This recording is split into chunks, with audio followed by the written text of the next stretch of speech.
So, welcome all of you. Now let us continue chapter solution. So today we are going to discuss next point of chapter, that is boiling point diagram of miscible binary mixtures. In previous lecture we have discussed the vapor pressure diagram of miscible binary mixtures. Before going to discuss that one, let us understand what is fractional distillation. Okay, so you know that if you have mixture of two liquids, one is more volatile and one is less volatile.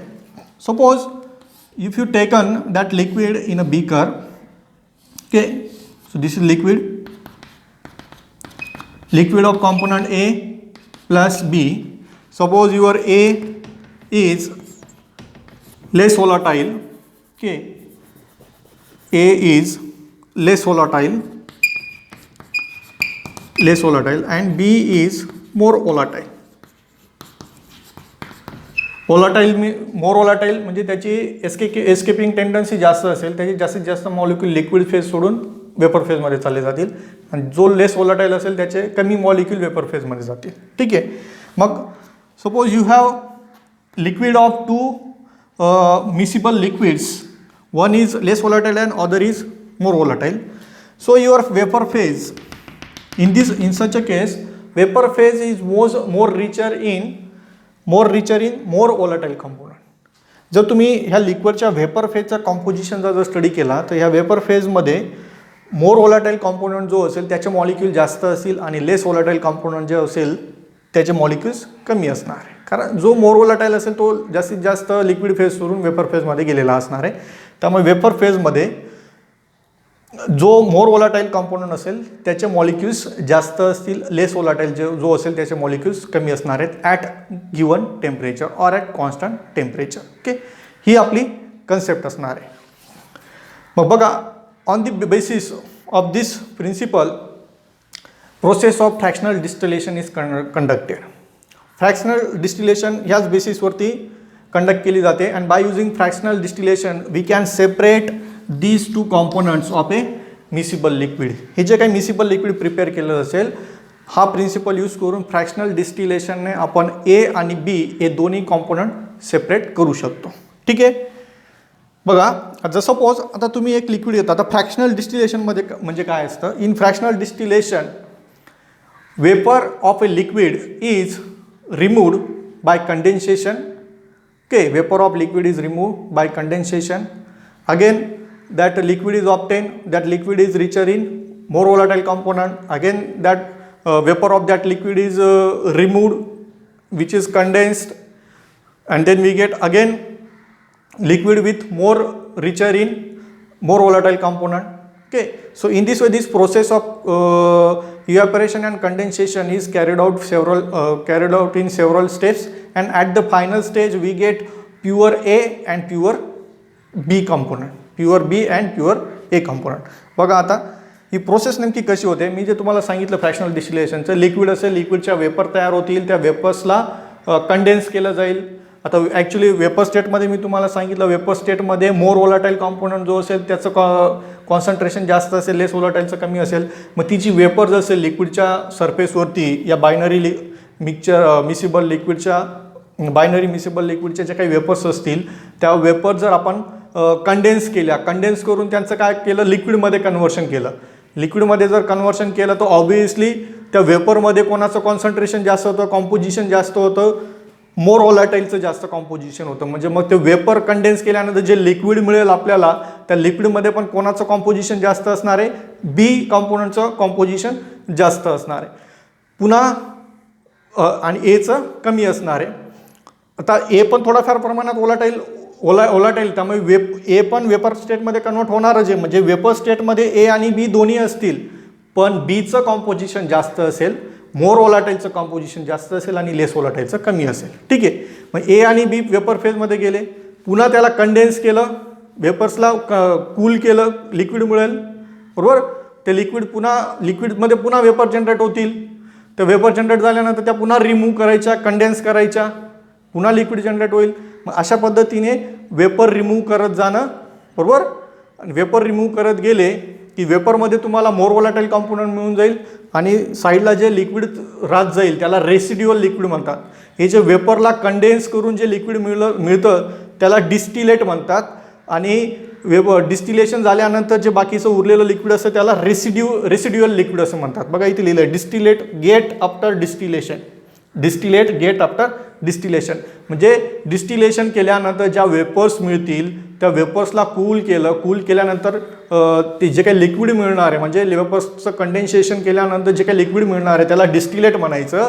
आणि वेपरचं लिक्विडचं distillation झाल्यानंतर खाली जे liquid आपल्याला मिळणार आहे solution जे मिळणार आहे ते सोल्युशन काय असणार आहे रेसिड्युअल लिक्विड असणार आहे.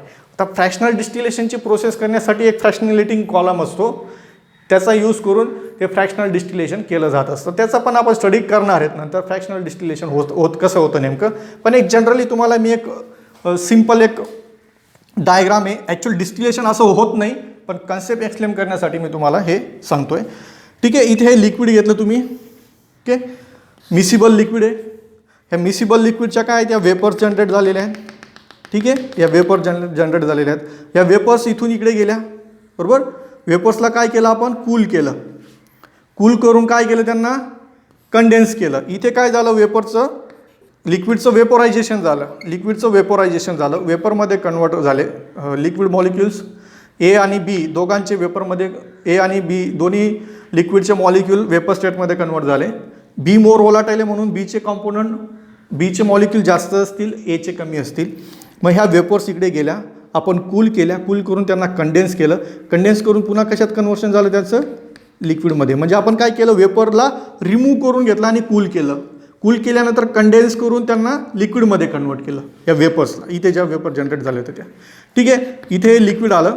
पुन्हा या लिक्विडचं कशामध्ये कन्वर्शन होईल वेपर फेजमध्ये कन्वर्ट होतील. हे लिक्विड मॉलिक्यूल व्होलाटाईल आहेत ते वेपर फेजमध्ये जाणार आहेत. पुन्हा या वेपर्सला आपण इकडे रिमूव्ह करून यांना कूल करायचं. त्यानंतर कंडेन्स केल्यानंतर काय होईल पुन्हा आपल्याला लिक्विड मिळेल. हे जे लिक्विड असेल ह्या लिक्विडमध्ये मोर व्होलाटाईल कॉम्पोनंटचं कॉन्सन्ट्रेशन ह्या लिक्विडपेक्षा जास्त असणार आहे. इथे हे जे लिक्विड असणार आहे हे लिक्विड हे काय असणार हे डिस्टिलेट होईल ना. ही पहिली स्टेप झाली. या पहिल्या स्टेपचं हे distillate.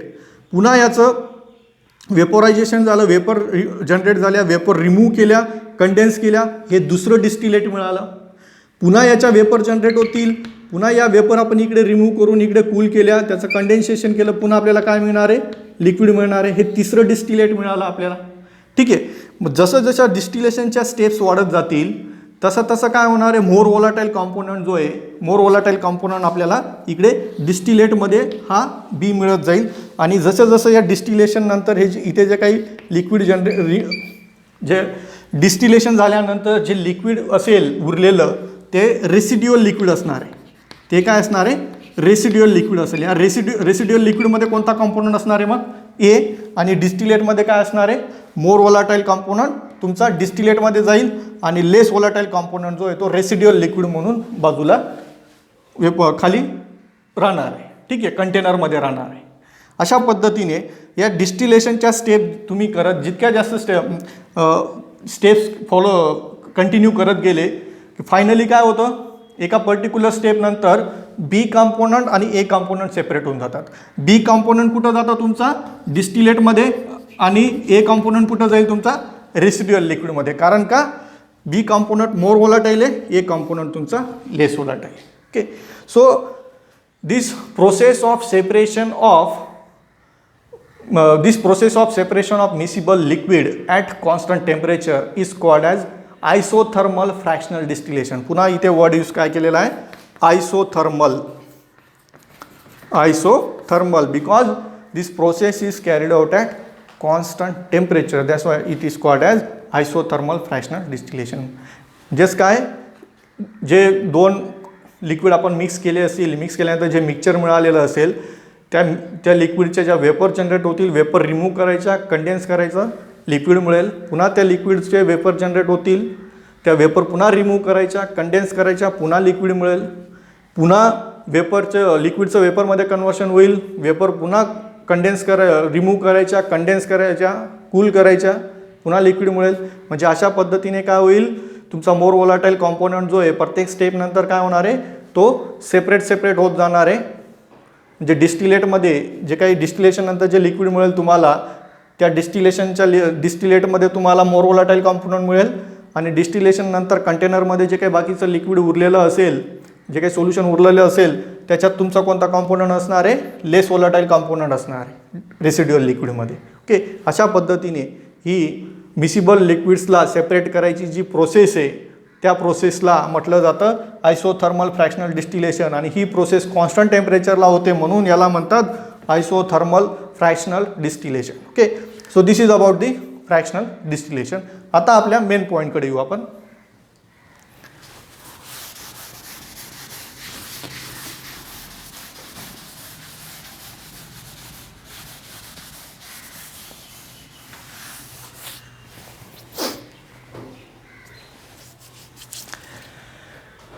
Okay, boiling point diagram of miscible binary mixture. Okay, binary mixture म्हणजेच काय आहे ते,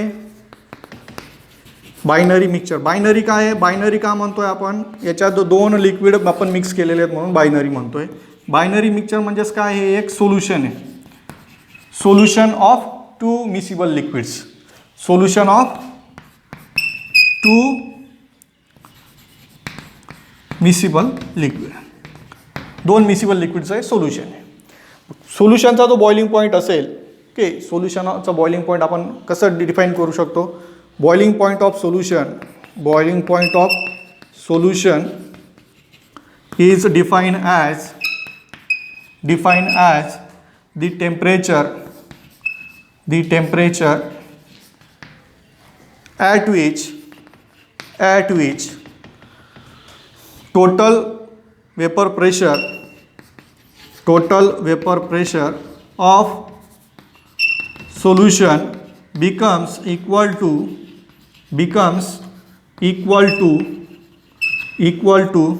external pressure, becomes equal to external pressure. Okay, so this total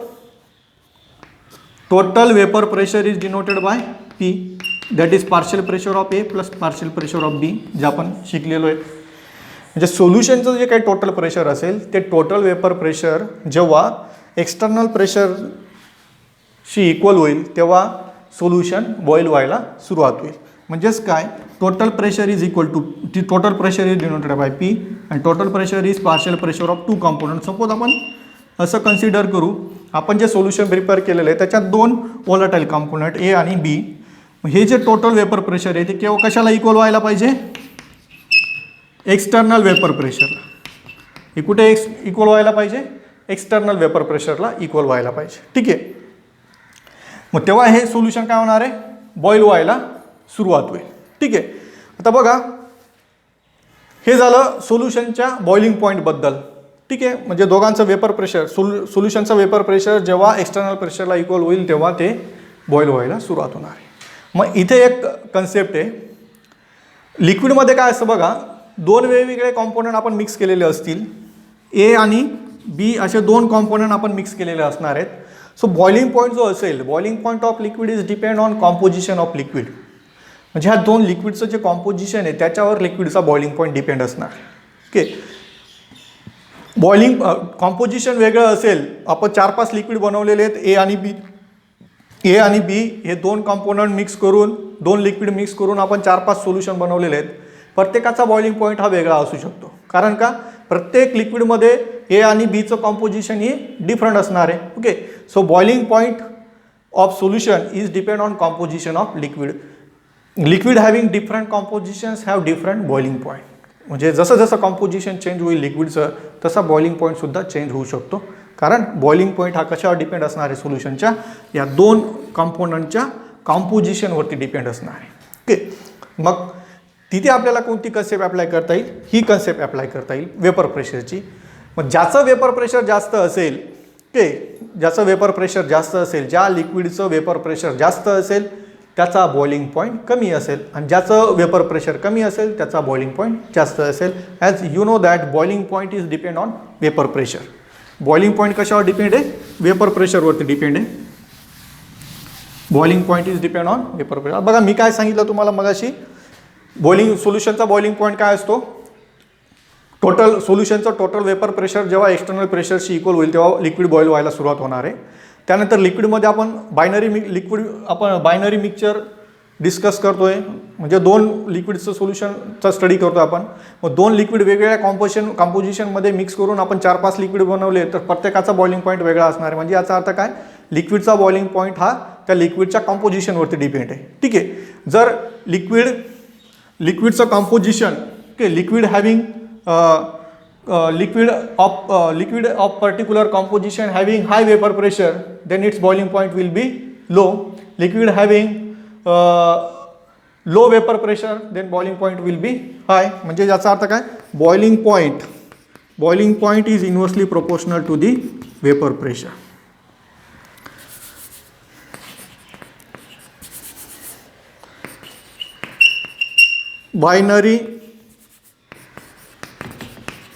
Binary liquid with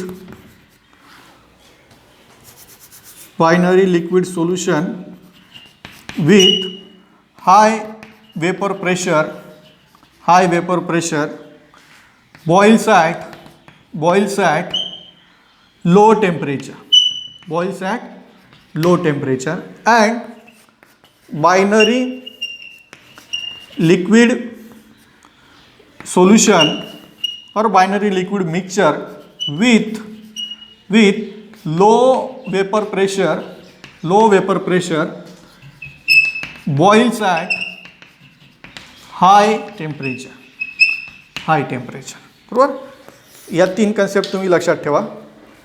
आत्ताच नाही, तुम्हाला ह्या नेहमी कामास येणार आहेत. ओके. बॉइलिंग पॉईंट सगळ्यात आधी हा फॉर्म्युला, बॉइलिंग पॉईंट आणि वेपर प्रेशर इन्व्हर्सली प्रोपोर्शनल आहेत. वेपर प्रेशर ज्या लिक्विडचं जास्त असेल त्याचा बॉइलिंग पॉईंट लो असेल, वेपर प्रेशर ज्या लिक्विडचं कमी असेल त्याचा बॉइलिंग पॉईंट जास्त असणार आहे. Okay. Means vapour pressure increases, boiling point decreases. If vapour pressure decreases, boiling point increases. हे कॉन्सेप्ट तुम्ही लक्षात ठेवा. ओके. मग बघा, आता आपण पुढच्या कन्सेप्टकडे चालतोय. आता आपण ॲक्च्युअल पॉईंटकडे आलेलो आहेत. Boiling point diagram or boiling point diagrams of miscible binary mixture. Okay. Miscible binary मिक्सचरचा स्टडी या पूर्ण चॅप्टरमध्ये आपण तेच करतोय आत्तापर्यंत तरी. ठीक आहे. मग आता बघा, मागच्या ज्या लेक्चरमध्ये आपण vapour pressure temperature diagram discuss केल्या होत्या. वेपर प्रेशर कॉम्पोजिशन डायग्राम आपण डिस्कस केल्या होत्या. वेपर प्रेशर आणि कॉम्पोजिशनचा ग्राफ डिस्कस केला होता वेगवेगळ्या टाईप्ससाठी. ओके. इथे हा type 3, this is for type 3.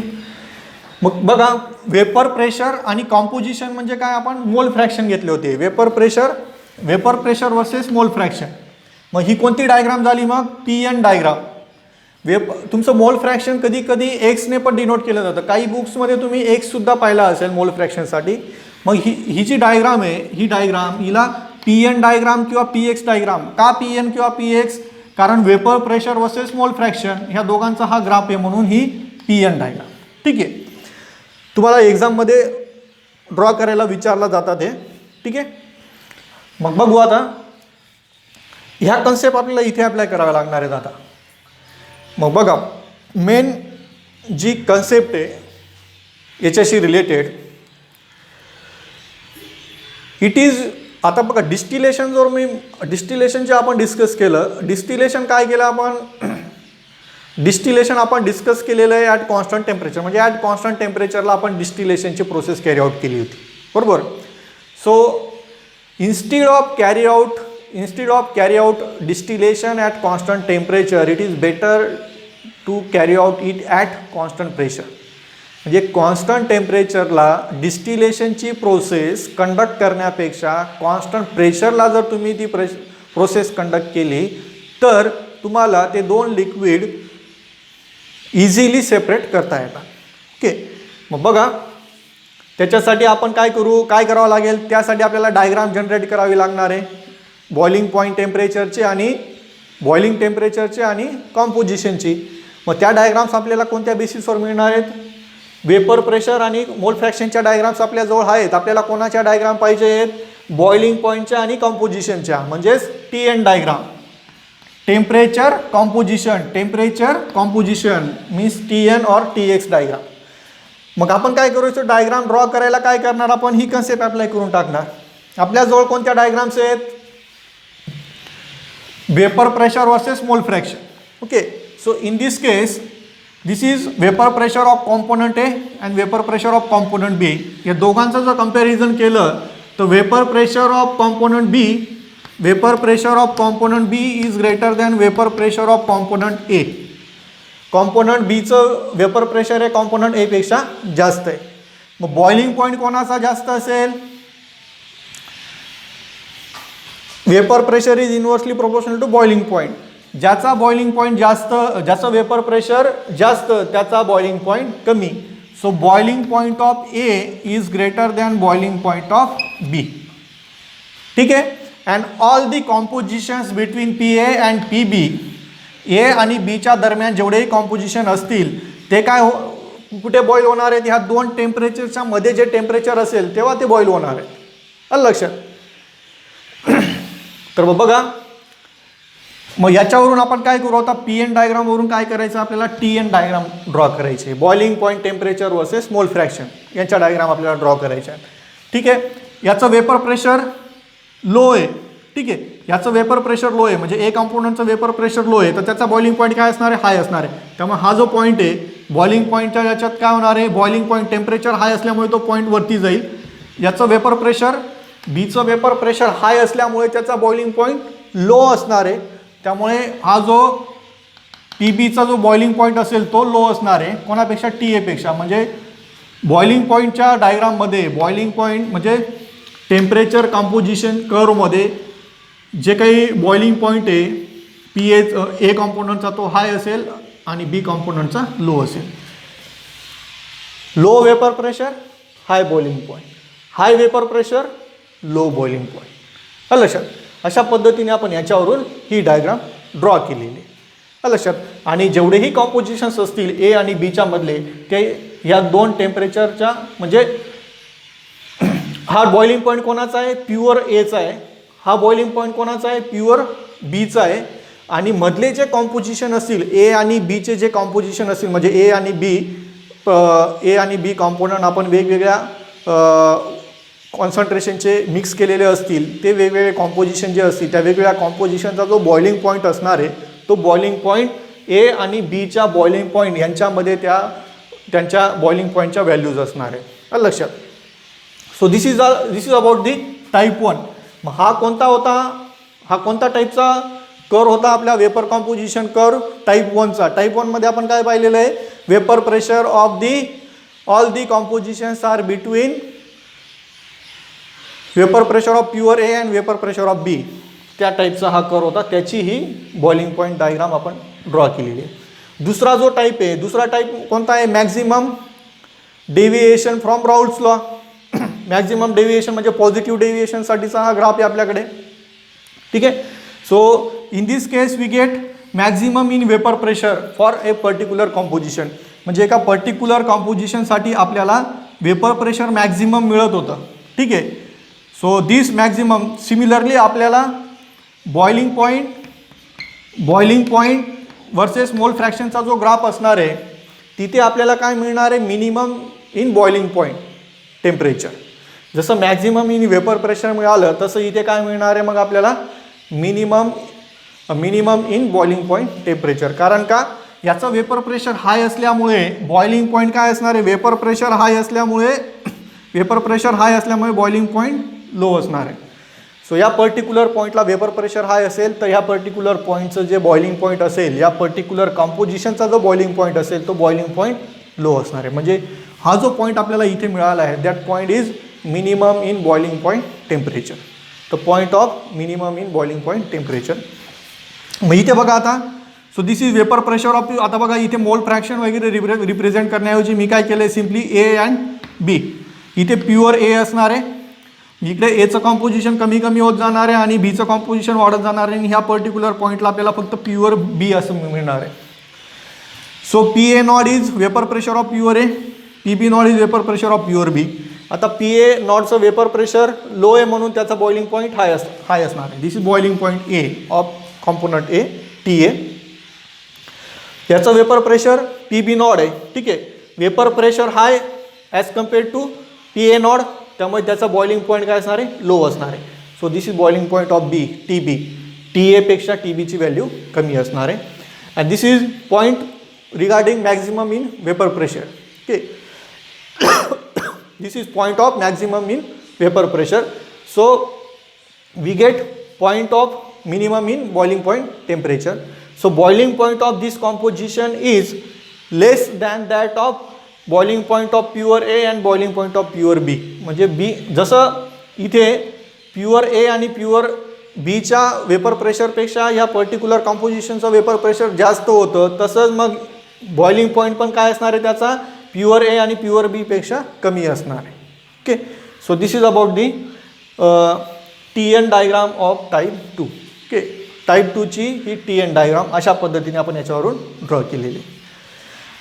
Then this is type 3. So in this case in type 3 we get minimum in vapour pressure. Okay, minimum in vapour pressure for particular composition.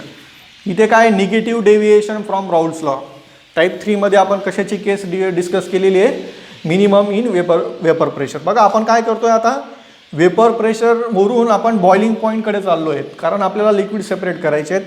आणि ह्या ज्या process आहेत त्या कुठं होत आहेत, ही जी प्रोसेस आहे ही constant टेम्परेचरला आपल्याला असं मिळणार आहे, आणि कॉन्स्टंट प्रेशरला बॉइलिंग पॉईंट टेम्परेचर म्हणजे टेम्परेचर वर्सेस मोल फ्रॅक्शनचा ग्राफ असा मिळणार आहे.